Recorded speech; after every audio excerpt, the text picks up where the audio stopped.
Hello everyone and welcome to Our Ventura TV. I'm Sandra Siepak. On today's show we're welcoming Mark Lorenzen. He is the Ventura County Fire Chief. Thanks so much for joining us on the program today, Mark. Thanks for having me. Great to have you here, finally. The Ventura County Fire Department is dedicated to making the county a safer place. It's also important for everyone to work together when a disaster strikes, which we have had in the past. Let's talk about preparation, being informed, and maybe you could just give us sort of an overview of your department. Sure. We protect the majority of the county, all of the unincorporated areas in 7 of the cities from 33 fire stations. We provide a variety of different services, whether it's fire and rescue. A lot of it, probably 74% of our calls are related to medical calls. Okay. And but that's really what we do, is respond to whatever the public ends up needing. And when we need to be prepared for a fire, when it strikes, what are some of the things that you can give our audience a little bit more information about? We have what's called the Ready, Set, Go program. Okay. Internationally known program that actually found its roots right here in Ventura County, started with us. And that's our main goal, is to have the public be our partners in preparedness, and we can find the Ready, Set, Go program at VCFD.org. Okay. It's available there, and whether it's for wildfire preparation or storm or flooding or a variety of different things, we're dependent on our partnership with the public. The best thing they can do, especially as it relates to wildfires, is just be aware of what's going on in their surroundings. If it's a red flag day, that's a good day to make sure you have your plan ready and you're ready to go. And that's basically what Ready, Set, Go is being ready to go, have your important belongings already packed and ready to go, and then pay attention to the media, whatever it happens to be, whether it's the radio, TV, news media, internet. And when you are asked to evacuate, be ready and get out. Which is a really crucial point that you mentioned. When they tell you to go, it's time to go. Don't sit back and wait. Get your car packed, get out of the neighborhood if you have to. It's not a time to say, well, I think I'm going to stay here for a while. Go. Right. And we're super dependent on the community to follow the Ready, Set, Go program. And then when law enforcement makes contact with you, it's time to leave. Like you said, and that's not time to start packing then. That's right. That's right. Let's discuss the details of the Thomas and the Woolsey fires. The good, the bad, some of the changes we can expect now for the future, what we've all learned from this. I'll leave it to you to go from there. Right. So the Thomas fire that started, what was that, a little over 2 years ago, was for a short period of time the largest fire in California history. It had taken, the fire environment has changed these days, and that's why we're dependent on the public to help us and be prepared too. But the good, the bad, and the ugly, obviously, we knew that we had fire weather. The good part is that we worked in advance with law enforcement and our OES partners to be ready for this, pre-planned it. We actually had stood up additional staffing on the day of the Thomas fire, 83% higher than our regular daily staffing in anticipation of a fire.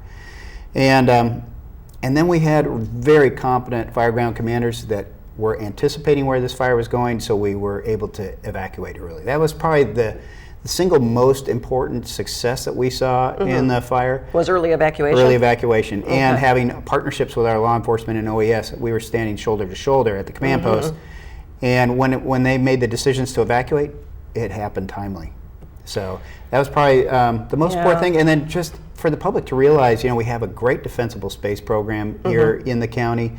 That doesn't solve all of our problems. And we still had over 1,000 structures were destroyed during the Thomas fire and 1,600 during the Woolsey fire. It doesn't answer everything, for sure. And also, I think it really speaks volumes that we live in a fire danger zone here. It will happen. It's just going to happen again. I mean, this isn't going to go away. We have to just be better prepared and able to fight fires much better. Right. And I think it's raised the level of awareness with all of our communities, and that you may not have brush in your backyard, but you're still at risk. We saw during the Thomas fire, there were homes in the middle of the city of Ventura that just had a barranca behind them that were burned down as a result. And so we just need to make sure the public has the awareness that you might be in a hazardous area, even though you didn't feel like it 10 years ago. Okay, that's interesting. Tell us exactly what the fire department does do to protect us all. What exactly are some of the things that you Right. So do some for of these us? things are, like what do we do for prevention? On the brush fire side of things, we have what we call our defensible space Okay. or weed abatement program, and that is something that occurs every June, and we send out notices. Now it's to over 20,000 residents, Okay. people that are in the wildland urban interface, and that's the program that has 100 feet of defensible space around our homes. We do that. We do some awareness campaigns with our youth in Okay. the schools. Stop, drop, and roll. Check your smoke detectors. Exit drills in the home. We are today have a community-wide hands-only CPR week going on, and so we are trying to educate the public in hands-only CPR. It's a lot easier than it used to be. Right. You don't have to blow into somebody's mouth anymore. Now we're just teaching chest compressions only, and we're Okay. finding our success rate and save rate with cardiac arrest has gone up significantly. So those are just some of the things we do to help prepare our public. How big is the fire department?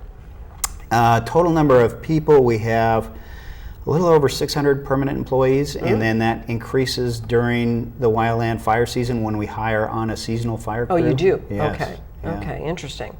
I think with more fires, as we do get them each season, it's also important to learn about the landscape of the fire. And when the fire has burned an area, what is the best way to look at the landscape again for the future? Right. So what I would really suggest is for those people that find themselves in close proximity to some of the footprints of our fires we've had in the last couple of years, Okay. you still need to be super proactive in your defensible space clearance. We've had a rainy year, and that causes a really great big grass crop, and those grasses cure and dry out quickly.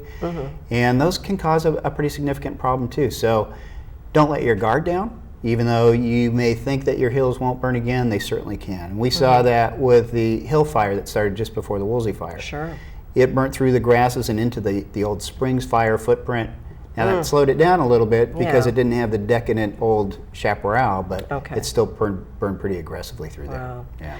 Yeah. What other prepared kind of things should we all know about when a fire is about to enter into the area? What are some of the best things that we can do to prepare ourselves?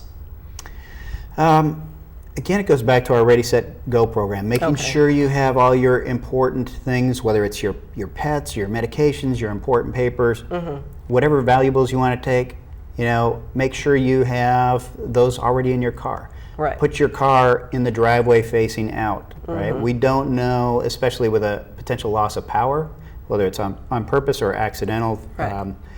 You want to be able to make sure you can get out of your garage, right? We found that challenge during the Thomas fire when the power went out. Right. People didn't couldn't know get how out. to manually operate their garage doors, and Right. it caused some problems. So that's Which really important. brings me to a point.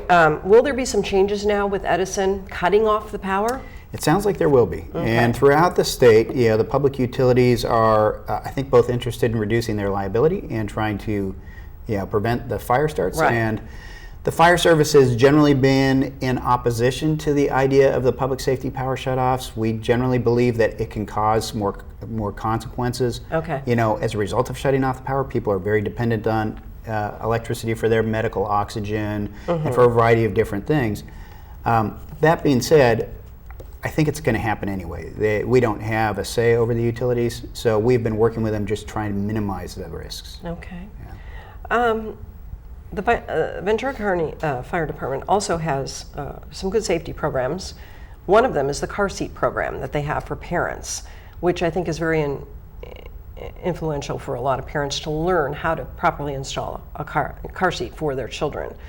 What are your comments about that? It's a great program. I think most people aren't aware of how complicated and complex car seat installation is. It's true. We have a number of volunteers and paid members, and we run car safety workshops and allow for people to make appointments and come down, and we'll properly install and instruct. But they have to go through, I think it's like a 3-day course just in the proper installation. Okay, yes. That's pretty So good. that's so they can be really well trained on all the different types of car seats out there. But yeah, it is important. How do you become a firefighter? I guess that's the big question. Boy, there's so many different ways you A lot can of do people it. want to go into the fire department, so hopefully you can answer that. For sure.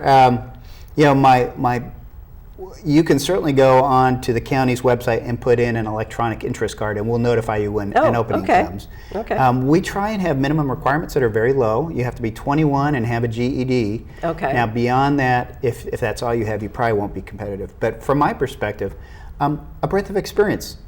You know, I usually tell young folks, go to school, get a formal education in whatever you want. There's also other ways you can go. You can go and work on an ambulance potentially, get your EMT or paramedic license. Which is important. Yeah. Yes. Even a career in the military too. We love having folks that have gone down that road of a militaristic organization coming in. You can work for CAL FIRE or the Forest Service, but the general process is an application, then you go through interview processes, and we whittle it down to a manageable group, and then we run an academy once a year. And it's an entry-level position. We will teach you everything you need to know in an 18-week-long academy. That's great. Yeah. And we should acknowledge that many people may not realize that you yourself entered the fire department mid-career. You were not planning on a career as a firefighter.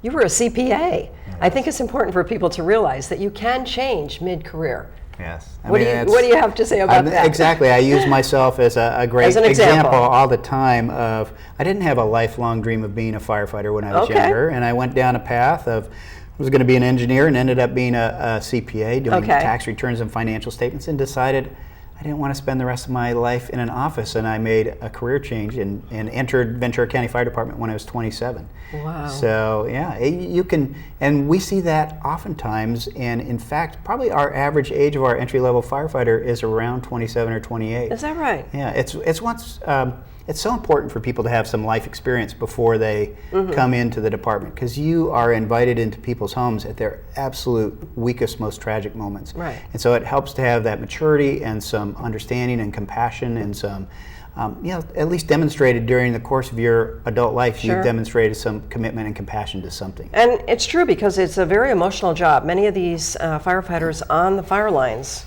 it's extremely emotional for a lot of people. So I would imagine you really have to have a lot of things in line. You have to have it together to be that. Oh, for sure. Yeah, to make a career out of that anyway. But that's interesting. It's great to know that you made the change, lucky for all of us, and you were able to do it successfully. That's good to hear. Here's a quick question. I had somebody ask me, why are some of the fire engines yellow? Right. We get that. We're used to seeing red ones all the time, right? but sometimes they're yellow now. And if you go into the elementary schools and you ask them to draw a picture of a fire engine, it's always going to come out red. Okay. And yes, ours are yellow. And back when our fire district formed in the 1920s, we had red fire engines up until the 1970s when there was a study that was done. And it was all about visibility and safety, and that showed that yellow and lime green were the two most visible paint colors. And so, for safety reasons, in the 1970s, we started painting all of our engines yellow. Now today, with our new lighting standards and LED lights, everything's very visible, and you could have it any color you want. But for us, it's become our identity, and we're very proud of the fact that we're easily recognizable with our yellow engines with a blue stripe. Wherever you are throughout the state, it's very easy to identify a Ventura County fire engine. Next coming up, what can we expect from the fire department? What are some of your future goals, and what are some of the things that all of you want to see changed for Ventura County? So we have a variety of initiatives. Some of them are trying to leverage technology. There's always new things out there, but trying to also be financially responsible, because if you buy everything that's new and shiny, it could disrupt your budget. We're also always continuing to expand our ALS, Advanced Life Support, or paramedic services to the community. Where we can is extend our paramedic services. We're doing some interesting things with traffic interruption devices, trying to improve our response times, and that is putting GPS monitoring systems on all of the traffic lights there, so the lights can turn green when we get there. Right. And we also have 3 new helicopters that are coming soon to the Camarillo airport. And they're old Black Hawk helicopters that we purchased, and we're converting them into big Firehawks that can drop 3 times as much water as the current old Vietnam-era Huey helicopters. So, Good, definitely need it. oh yeah, especially. Definitely need it. So lots of exciting things. Well, if you could share the website with us so that we can give folks information and they can go to your site. Yes, that'd be great. It's vcfd.org, Okay. and there are all kinds of things you can find on there. Information about our CERT program. One thing that we can bring up, our Community Emergency Response Team. All right. That's training our public to be basically first responders in their neighborhoods. Absolutely. Yeah. Our Ready, Set, Go program is there. And also there's a button on there called Pulse Point. Okay. And that is an app that our community can download. And if you know CPR, it's a way you can be alerted to do community CPR if somebody near you is in cardiac arrest. That's very important, very important. Well, thank you so very much, Mark Lorenzen, Fire Chief for Ventura County. It was great having you with us. I hope you'll come back and see us again soon. I would love to. Terrific. And thank all of you for joining us today on Our Ventura TV. I'm Sandra Siepak. I look forward to seeing you next time. Bye, everyone.